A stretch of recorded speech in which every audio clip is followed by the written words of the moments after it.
Have you ever just looked at something, your coffee maker, your car, and wondered, how does it all actually come together? Well, behind every single product is an invisible blueprint, a kind of secret recipe that makes the whole world of manufacturing possible. Today, we're going to pull back the curtain on that exact recipe. So to get our heads around this, let's start with something we all know, a bicycle. We see the finished product, right? The frame, the wheels, the handlebars, all working together perfectly. But how does the factory know exactly what parts to grab, how many of each, and how to assemble them flawlessly, not just once, but thousands of times over? Well, the answer is this: the bill of materials, or BOM for short. And simply put, it's the master list. It's the definitive, exhaustive inventory of every single thing you need to create one finished product. I mean everything, from the biggest assembly right down to the tiniest screw. And it's not just a shopping list. It is so much more than that.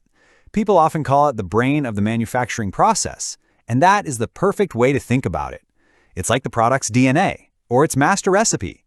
You just can't build a perfect product without a perfect BOM. It's that simple. So how do you even start to create one of these things? Well, the most intuitive way is called the top-down method. And it's pretty much what it sounds like.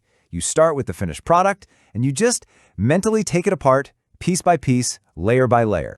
This right here visualizes that process perfectly. You start at the top, step 1, with the complete bicycle. Then you break it down into the big chunks, the main assemblies, like the frame assembly and the wheel assembly. But you don't stop there. You break those down further into sub-assemblies, like the whole handlebar unit. And you keep going and going until you're left with the most basic individual components. It creates this beautiful, logical hierarchy. Okay, so once you understand that hierarchy, that teardown, the next step is to translate it all into a practical digital document that a real production team can actually use. This is where the idea of deconstruction becomes a concrete plan of action. And when I say every single part, I mean it. This is a process of extreme, almost obsessive detail. A new line is added for every single component. It doesn't matter how small. It's this super meticulous approach that ensures nothing, and I mean nothing, gets forgotten. And this shows us exactly what one of those layers looks like in practice. Just for the wheel assembly, check it out. Each part gets its own line. One rim, one hub, and exactly 36 spokes and 36 nipples. Every single entry specifies the part, the quantity, and the unit of measure. This is the kind of precision that makes reliable manufacturing even possible.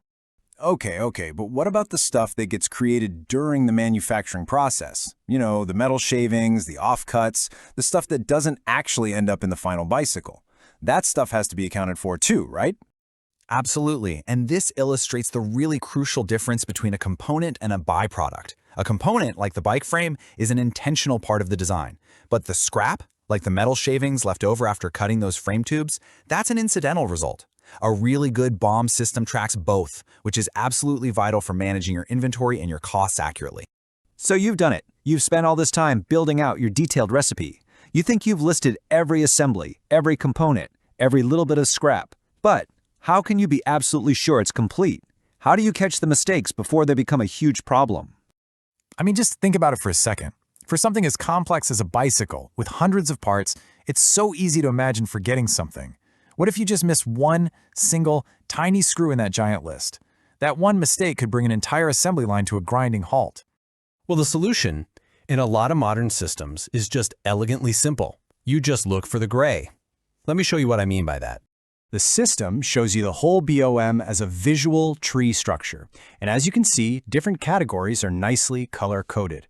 But here's the genius part. If a component that needs its own detailed parts list is missing that information, it just shows up in gray.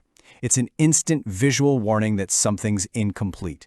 It's a really simple way to make sure that your recipe is absolutely perfect before you start cooking. Now, we've been really focused on a bicycle, which is great. But the real power of the bill of materials is just how universal it is.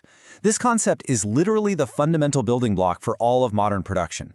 No, seriously. Just look around you right now. The chair you're sitting in, the phone in your hand, the computer you're watching this on, every single one of those things started its life as a bill of materials. It is the essential first step for making pretty much anything at scale.